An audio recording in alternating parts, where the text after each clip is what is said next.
Hallo zusammen, hi.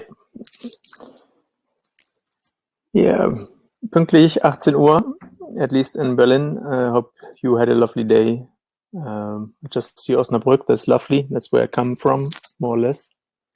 Hope you enjoy it, Trung. It's a quite small, boring city, right? But it depends on the people, so maybe you're having fun there. But it at least is a safe place to stay for a while. Good. So, my name is Michael. Should we have not met before? Should you not have seen that somewhere? I created Smarter German 8 years ago. And I do these masterclasses every second week at the moment, or as long as I think it makes sense, to just give you an insight in how beautiful and simple the German grammar can be. And I have to apologize already in advance. Today will be a very, very simple topic. So simple, I'm almost ashamed to present this here, but there's so many misconceptions out there that you have to suffer from if you're exposed to them, that I prefer to enlighten you a little bit about what German grammar really is. And today the topic is the future, how to actually talk about the future, and then there is two tenses that are called the Futur 1 and 2, which are similar to English in a way, but the use is different, so it's always a bit difficult if you apply your own mother tongue's rules to the German language. Yeah, hope this will enlighten you. Let me start the presentation. After the presentation, you can write all the questions now, and I later on scroll through the chat and answer them. No worries. Yeah, or you write them down somewhere else and type them at the end. All good. Yeah, and the questions don't have to be related to the future tense. Could be to anything related to anything. Here we go. If you have to go earlier, that's fine. Yeah, you have registered for the webinar, so you will receive more or less within 24 hours a link to the replay. And if you watch the replay, let us know how you like it. And also after the webinar, let me know how you like it. You can rate the stars. I don't want to see 5 stars if you don't mean 5 stars. So, and if it's less than 3 stars or 3 stars and less, I'd appreciate if you made an effort and let me know what you would rather see. Yeah, I'm happy about a 1-star rating with a little bit of feedback than a 5-star rating. So these rating things, unless you go to Google reviews and Facebook reviews, there I want to see 4 to 5 stars. Yeah, because those are crucial for the business. Okay, long talk. Here we go. If you can't hear, well, read my lips. You have to restart it. Make sure to read the sticky message. I will leave some links there, here and there. Here we go. The future. Chat. Take a look at how this goes. As I said, there will be a presentation. Maybe it's 20 minutes, maybe it's a bit less, maybe a bit more. And then we have Q&A, 10 minutes, but if it lasts 10, you can join those. Yeah, so no rush with asking any questions on the forum or somewhere else. But nevertheless, the present tense means what's happening right now. Yeah, if you are present, you are here and you are now. So you see an example here. Ich gehe morgen. It's happening in the future, tomorrow. Very simple. So it's used to express the present tense and the future. And this is actually how you express the future. I go into a little bit more detail later. Yeah, thank you, Nick, for guiding. So if it keeps stopping, please reconnect. Yeah, the connection should be okay. If it's more than much, or maybe I can push the reconnect button. Give me a second. Let me restart this session. Stay tuned. Yeah. So let me redo this. It keeps stopping. So I have a panic button which I press now. Give me 30 seconds.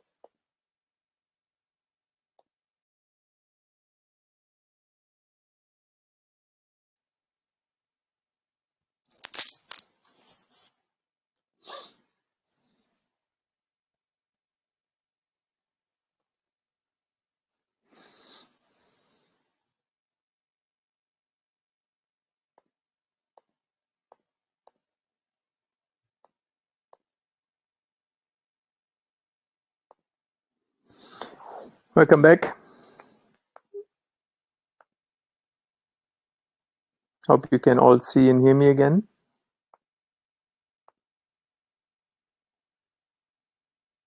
I just would like to, there's the settings, make my picture a bit bigger. Yeah, everyone can hear and see now.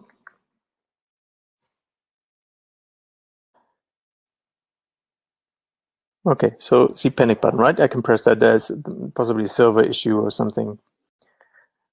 Little interruption, little time to process. So here we go, next one. Then we have a tense called Futur 1, which is the kind of a future of the present. So ich werde, the morgen, I just put there so you have comparable sentences. So you could also say the same. Ich werde wohl ins Theater gehen. We will talk about morgen and wohl during the presentation. So ich werde morgen ins Theater gehen. By the way, later on I will provide you with translations, but if you can try to translate them in your mind already, yeah, and so that you can compare with what I have found. This is just an overview, so no translation. The future one is mainly used to express an assumption about the present or the future.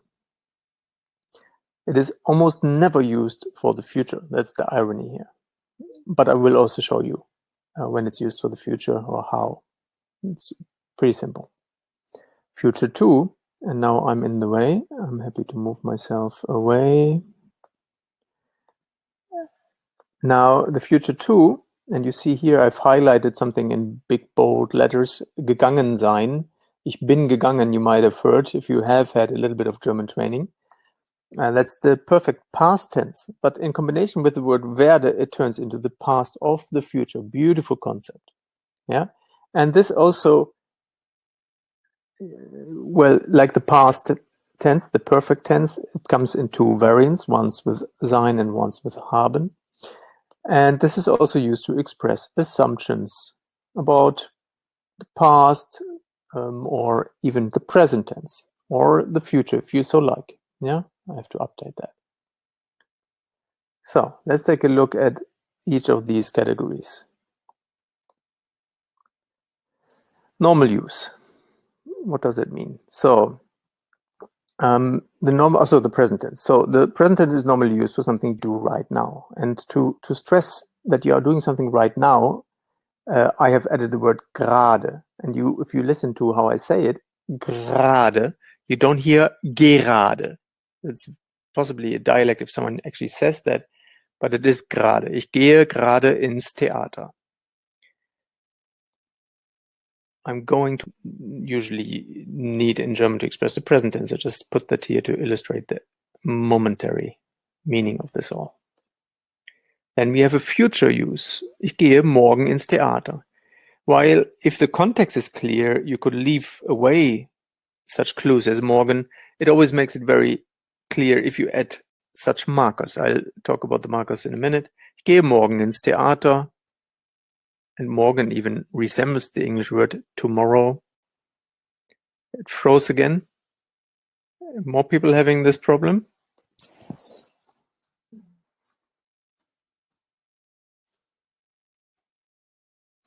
Yeah, sorry, be a bit patient. Connecting, you can also reconnect. Okay, many people. Let me do the procedure. Let's hope that we don't have to do it more than 2 times, but yeah.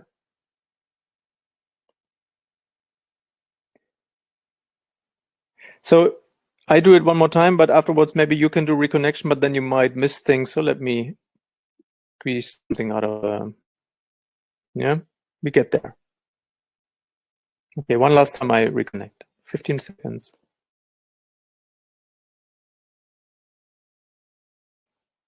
Not sure what it is.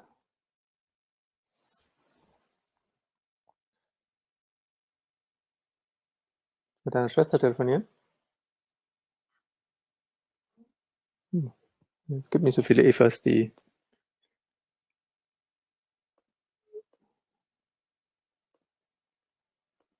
Man muss halt immer diese Presentation neu starten dann. Welcome back. I have to go back to the only downside of me restarting is I always have to click through the whole presentation again. This is unfortunately, the software is not. Yeah. My network should be fine. but it might be the server of this service I'm using. Sometimes it's tricky. Yeah, you will be able to see the replay with all the interruptions, but you can at least forward through them. Yeah, can you hear? Yeah, you can always restart. Don't worry about it. Let's take it easy. It's just your life doesn't depend on it, but it would be nice if we could have a little flow or something. So ich gehe morgen ins Theater. I'm going to the theater tomorrow. This is where we stopped. Yeah. And there is a couple of markers that indicate that something is happening ahead of now, which means in the future. Yeah, something would be morgen or the day after tomorrow. Anyone knows how that is expressed in German? The day after tomorrow? Next weekend, Tuesday at 3 o'clock, if that is in the future, of course. So all these little markers tell you something is happening in the future, which simply means you don't need the futur tense, which is rather something more complex. You can simply use the present tense. By the way, you only need 2 tenses until the end of B1. At least actively. Passively, you will come across more, but it's easy to understand these things. It's much more difficult to produce them. So you only need the present tense. You can express what's happening now in the future with it. And the perfect past, which is also something that you can learn and easily use. That's all you need. All the other 4 tenses that are there, ignore, at least until B2. And actively, you will not 80% of the time use these 2 tenses. Übermorgen is correct, Elizabeth. So regarding all the issues, maybe keep your questions for later, because whenever I restart, the chat is emptied, and it would be a pity to lose these. Yeah. The footer one, the future of the present, is used to express an intention. So if you really use it in the sense of the future, like ich werde ins Theater gehen, it's built with werden, which has no translation, and the infinitive gehen. Very simple. It's not that complicated. Unfortunately, you don't really say that, but you really would then stress your intention, which Germans rarely do. Yeah? For Germans, it's enough to say ich gehe morgen ins Theater. That is enough expression of intention, and we are reliable, so no need to highlight that. But by the way, the translations are usually literal so that you see the relation, but I hope you can easily make sense of this sentence. Otherwise, let me know. And one more thing you will notice, so I've added 2 translations here. I will go to the theater, and I am going to go to the theater. In English, that's a whole science behind whether to use will and going to. I've suffered through that in school. But in German, it's ich werde ins Theater gehen. It's all fine. Actually, for you, it's ich gehe ins Theater. Yeah, it's so simple. It's so beautiful. Don't try to read anything into the German grammar. It's not there. It's English that messes up your brain. Now, here we come to the assumptional part. I love assumptions. Yeah, we all make assumptions. Ich werde wohl ins Theater gehen. To make clear that you actually are making an assumption, you need this word wohl. Anyone have heard this? Those who drink a lot of vino might actually have heard this in a different context. It has a different meaning here. So if you make an assumption, you need the word wohl, and I've translated it with the word likely. Probably is what the dictionary would give me, but I like likely. You might not use it in English that often, but it still gives away the meaning. Yeah. And I stopped giving will and going to translations. I just stick to will. By the way, don't translate werde with will. It's just what the English speakers use to express the same idea. Werde is not translated with will. So I will very likely go to the theater tomorrow. Ich werde wohl ins Theater gehen. And this is how often you use the one over the other. So you can fully ignore number 1 until you I don't know, study C1 level or C2 level actively. Passively, it's easy for you to understand. Yeah, the context will always let you know whether someone is making an assumption about going to the theater or expressing an intention. It's really not difficult. Trust me. So whenever you speak, remember to take the word wohl with you. Let's go into the more interesting part. And by the way, this is more or less all. I'll talk through a couple of examples later, but I will not go into the depth of the futur 1 and futur 2. I do that in my courses. The futur I cover in the B2 course because you don't need it in B1. Yeah, it's just for mere entertainment here and for mere insight into the simplicity of the whole thing that I have it here. So the prediction, the future of the past, or the past of the future, maybe that would be more appropriate. Who knows? You let me know. So if you take a look at this example, try to translate it already. You see I've highlighted the gekauft haben, which kind of is the perfect tense, but haben is pushed to the end by the werde, and that makes it the perfect of the future. Yeah, it's a perfect future. And you see this illustration here on the left. Under prediction, I've written werden plus P2, which is the past participle, gekauft, plus H and S, haben or sein. So you've translated this already while I was talking. I will theater tickets bought have. I will have bought the theater tickets. That sentence should make sense in English to you. If English is not your mother tongue, try to find the equivalent of your mother tongue in your mother tongue. Yeah. So it's a rare occasion that you use it to make a prediction. Yeah, like I will have bought them, yeah, or this will have happened. It's more common to make an assumption. And that assumption could be an assumption about the past, the present, and also kind of, ich werde wohl Theater, yeah, it could also be in the future. Yeah, ich werde wohl Theaterkarten gekauft haben. Could you translate this quickly in your mind? Or try? The words are hopefully clear. Yeah, kaufen and haben. Ich habe gekauft, I have bought. So werden, you know, the English say will. And here's my version of it. I will likely have bought theater tickets. And you see, well, at least as far as I'm concerned, I don't really find many of such constructions in the English language, at least not in where I look and what I talk about. But in German, that is actually not that rare. You should actually keep an ear open for how people actually use the German language. You might find this, especially the word wohl. Wohl alone already tells you it's an assumption. Yeah, I would have bought the theater ticket. Yeah. Oh, that's yeah, the would. But the would is kind of will in the past, and werde here is the present form. That's why I chose that. Yeah. And I would have bought the theater ticket, Harschau, is not the future. That's actually the Konjunktiv 2, the kind of possibility mode. Yeah. Ich würde Theaterkarten gekauft haben. That's a different topic. Careful with that. Yeah. There is actually werde, there is no other way. It is no way to put werde in the past here. So forget my initial remark. And again, this is how often this is used. Of course, that's very scientific. Yeah. I just thought of a number that illustrates the relation between the frequency of use. Just one example with sein. Last one was with haben, yeah. And now with sein. Ich werde ins Theater gegangen sein. Think with me.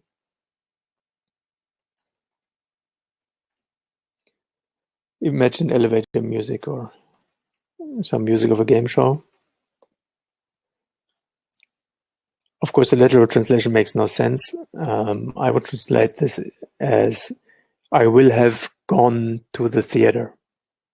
So in English, you don't have this distinction of haben and sein in the past. Yeah, like next week, this time I will have gone to the theater 3 times. It's a prediction. Now again, the assumption, ich werde wohl ins Theater gegangen sein. I will very likely have gone to the theater by next Thursday. Yeah, it's a very probable. There's a high probability that this will have happened by then. Yeah, and you see, it's a mouthful to think about and to explain it, but it's much more intuitive than it might look like. Yeah, I already gave you the translation.